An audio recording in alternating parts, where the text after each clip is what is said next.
박동열 한국직업능력개발원 선임연구위원께서 지역 연계 평생 직업교육 어떻게 가능한가라는 주제로 발표를 해주시겠습니다.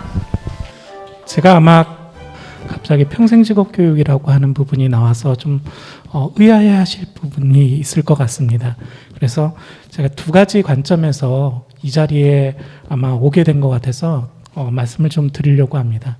첫 번째는 이 OECD에서 발표한 내용들을 보면 더 이상 직업교육이 우리가 알고 있는 정통적인 직업교육이 아니고 여기 나와 있는 대로 이러한 18세 선거 참여와 관련된 부분들 때문에라도 중등교육에서 시민교육이 더 강화돼야 된다라고 하는 부분들, 또 이제 그동안의 직업이라고 하는 부분이 굉장히 강조됐었지만 이 일이라고 하는 부분을 통해서 인간다운 삶과 또 행복한 삶을 어떻게 구현할 것이냐라는 부분들이 저희가 고민해야 되는 부분들이라고 생각을 하고 있고, 또 마지막으로 일학습 삶이 직업교육에서도 굉장히 강조되고 있는 부분입니다. 이런 부분들이 아마 이 자리에 나오게 된 첫 번째 이유라고 볼 수 있고, 두 번째는 혹시 핸드폰이 있으신 분들은 교육기본법 제21조를 봐주시면 거기 직업교육이 이렇게 정의가 되어 있습니다.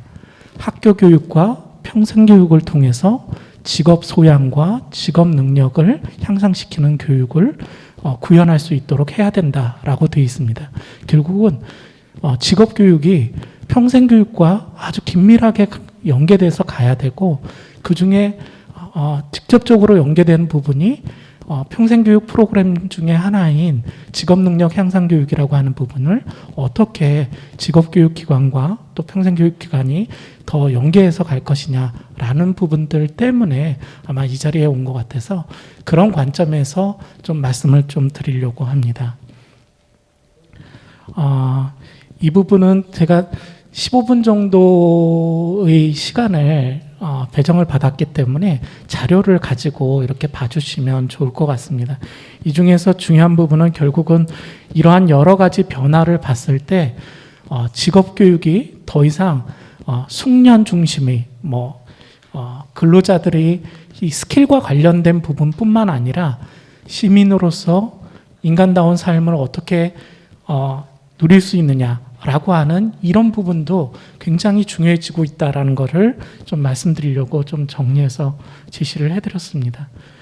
이 부분은 저희가 부천시에서 이제 저희 고민을 할 때 어떤 것들을 고민을 해야 되는가와 관련돼서 저희 직업교육에서는 지자체가 과연 뒤에 가서 말씀드리려고 하는 지역교육 공동체라고 하는 부분들, 즉 마을교육 공동체처럼 좀 더 직업에 기반한 마을교육 공동체를 어떻게 접근해서 가야 되느냐를 고민을 할 때 어디에 좀 더 신경을 써야 되느냐와 관련된 부분들, 또 직업능력 향상 교육이라고 하는 부분이 어떤 부분과 연계해서 가야 되느냐라는 부분을 보고자 했을 때 통계청에서 2021년 자료를 가지고 2018년서부터 2019년 사이에 어떤 변화가 있었는가, 어떤 이동을 했는가를 보여주는 내용입니다.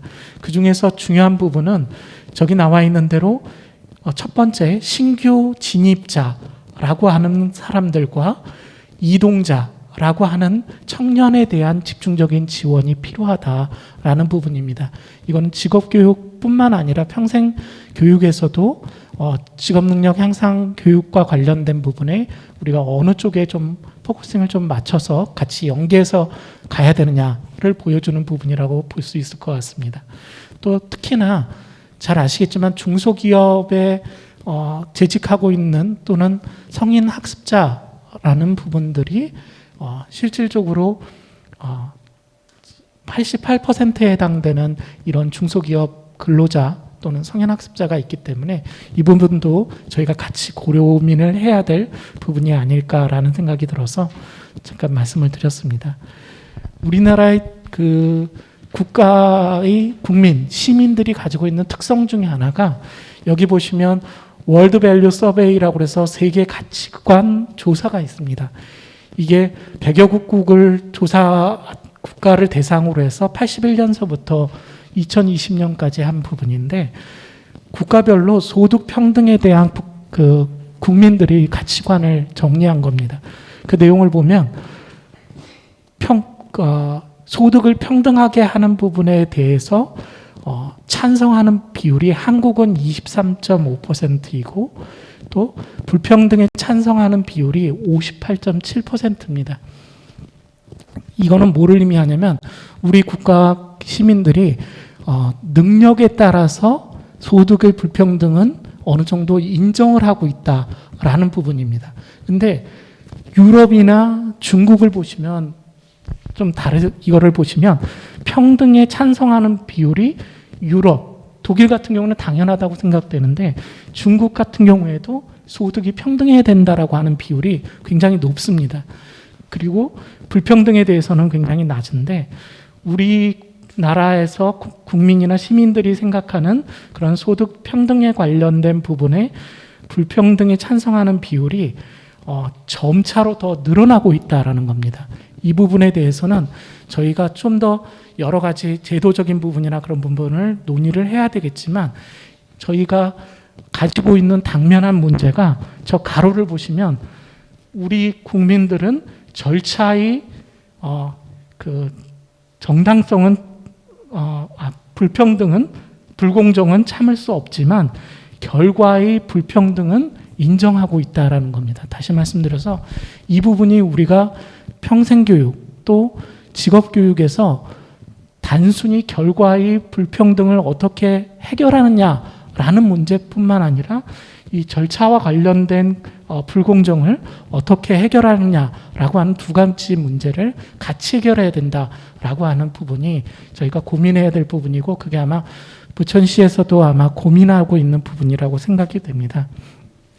그래서 저희가 직업교육과 관련된 지금 패러다임의 한계가 이건 어떻게 보면 직업교육뿐만 아니라 평생교육에서도 당면하고 있는 부분이 바로 이런 세 가지 현상이 아닐까라는 생각이 듭니다. 교육 내용의 단절, 특히 평생교육 프로그램의 내용들을 쭉 보면 약간 아쉬움이 이 교육 프로그램, 평생교육 프로그램이 과연 연계성이나 체계성을 가지고 이게 구성돼서 가고 있는가를 보면 약간 저희가 개선해야 될 부분이 있을 거라고 생각됩니다. 또한 경력개발 단절과 관련된 게 굉장히 중요한 요소이고 해결해야 될 부분인데 그 부분 또한 평생교육 쪽에서는 과연 어느 정도 이 부분을 다루고 있느냐라고 하는 부분이 저희가 고민해야 될 부분이고 또 하나는 중앙자치단체 간의 사업 운영 분절이 있는데 이게 좀 부천시에서 고민해야 될 부분 중에 가장 큰 부분이라고 생각됩니다.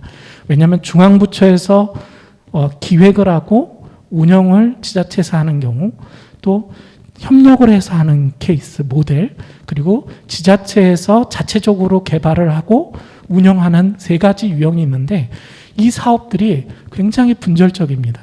그래서 이 부분을 어떻게 잘 연결시킬 것이냐가 제가 사실 오기 전에 부천시 평생학습도시 그 프로그램을 봤더니 굉장히 고민을 많이 하셨더라고요.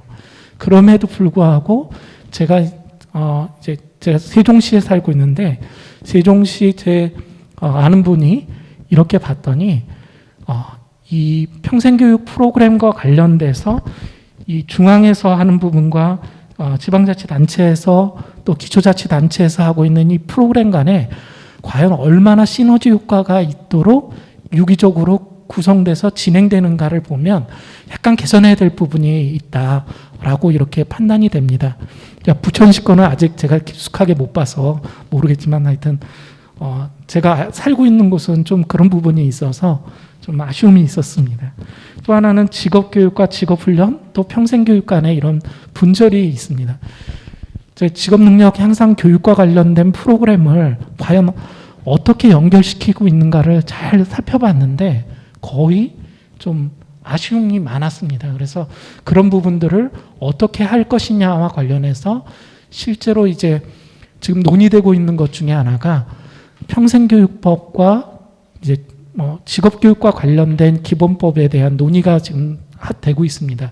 그러면서 자연스럽게 평생교육법에 있는 직업능력 교육과 과연 직업교육을 어떻게 연결시킬 것이냐에 대한 논의를 할 수 있는 지금 법과 관련된 거를 하고 있는데 그게 된다 그러면 굉장히 저희가 좀 더 교육과 직업교육과의 연계라는 부분들이 좀 강화될 수 있지 않을까라는 생각이 듭니다.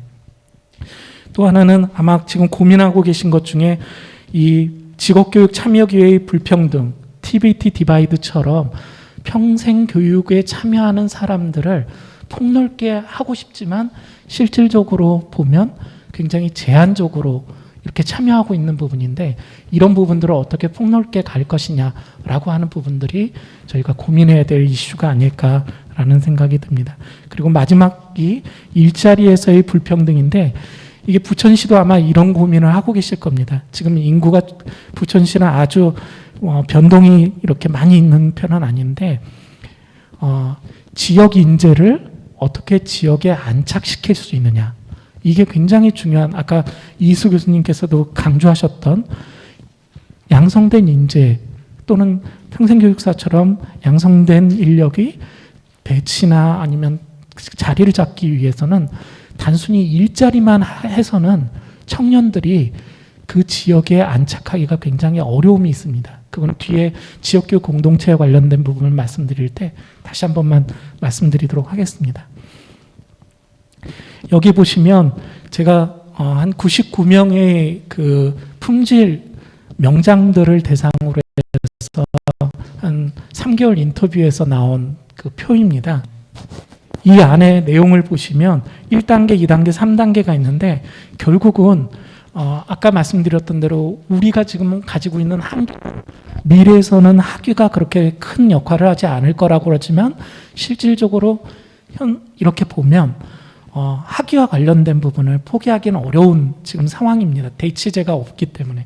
그래서 학위와 관련된 부분뿐만 아니라 그 밑에 있는 개인 학습과 관련된 부분들을 어떻게 평생교육과 직업교육이라고 하는 부분을 잘 연계해서 갈 것이냐라고 하는 부분을 할 때 이 커리어 패스웨이와 관련된 진로 경력개발 경로와 관련된 부분을 저희가 볼 때 결국은 평생교육과 직업교육은 절대로 개별적으로 분리돼서 가면 안 된다.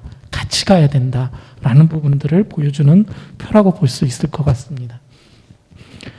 이 부분도 사실 여기 보시면 제가 부천시를 하다가 너무 힘들어서 제가 연구를 했던 인천시와 관련된 부분을 보시면 저 오른쪽 편이 일반자치와 관련된 일자리과에 관련된 부분입니다. 그 중에 유관기관과 관련된 부분들을 보시면 저기에 뭐가 들어가 있냐면 평생교육협의회에 있는 분이 최소한 한 분은 지역에 있는 분이 한 분 정도는 유관기관의 전문가로 들어가 있어야 된다는 겁니다. 그래야지 처음에 기초자치단체에서 사업을 기획을 할 때 평생교육과 직업교육을 어떻게 연계해서 갈 것인지 사업에 대한 기획 단계에서부터 운영, 모니터링 이런 부분들을 할 수 있는 거버넌스가 만들어질 수 있는데 지금은 그런 부분이 없다.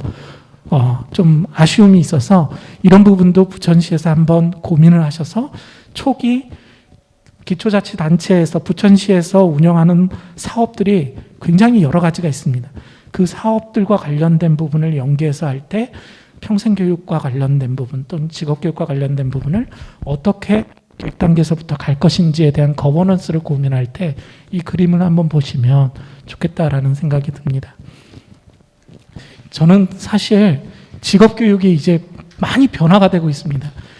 그 초중등 교육과정 총론이라고 교육과정 총론과 관련된 문서가 있습니다. 거기에 처음으로 고등학생 교육 목표에 1위 가치라는 게 들어갔습니다. 그 정도로 굉장히 직업교육과 관련된 내용에 대해서 약간 보수적인 부분이 있다라는 겁니다. 이제 그게 들어갔다는 걸 뭘 의미하냐면 이제 직업교육과 관련된 부분이 단순히 헌법에서 얘기하는 기본권으로서의 근로의 권리라고 하는 부분하고 연결되고 또 교육권과 관련된 부분에 연결되어 있는 측면에서 이 부분이 중요하다라는 말씀을 드리려고 제가 시간을 보니까 1분 정도가 지나서 이제 막 말이 꼬이기 시작했는데요.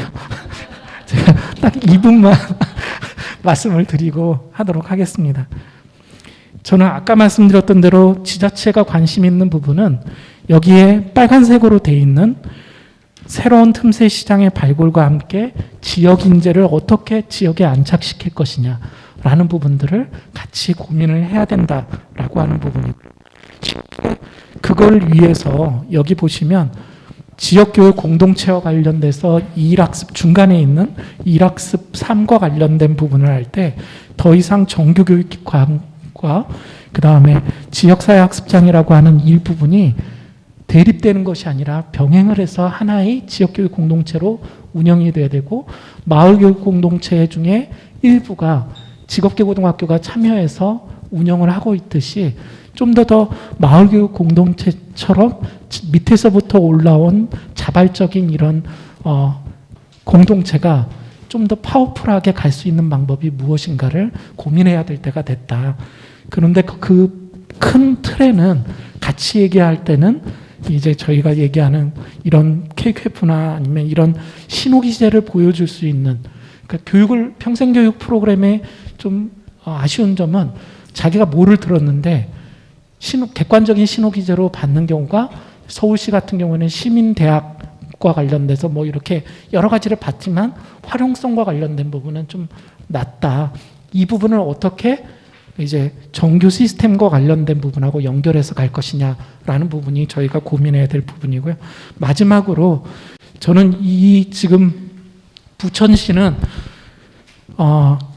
저희 지역교육 공동체가 크게 두 가지가 있는데, 기술 혁신 기반한 지역교육 공동체와 그 다음에 산업 여건이 없는 또는 지역 주민이 많이 지역 소멸과 관련된 부분으로 되어 있는 지역에서는 아래 단계에 있는 사회적 경제 기반 지역교육 공동체를 같이 끼고 가야 된다.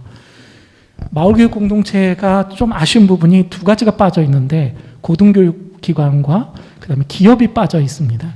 그래서 그 두 가지를 연결시키기 위해서는 마을교육 공동체의 하나의 유형 중에 지역교육 공동체처럼 이러한 사회적 경제 기반한 지역교육 공동체를 가는데, 아마 이 이야기를 들으시면 다들 부정적으로 생각하실 것 같아요.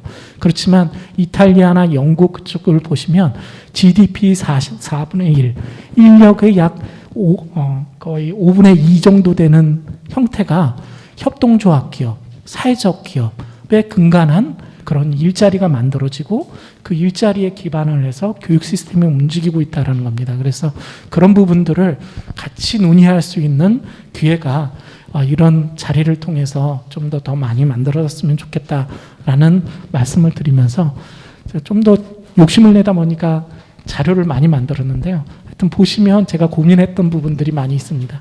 그걸 참고해 주시기 바라고, 시간을 약간 넘긴 부분을 다시 한번 죄송스럽게 생각하면서 이것으로 발표를 마치도록 하겠습니다. 감사합니다.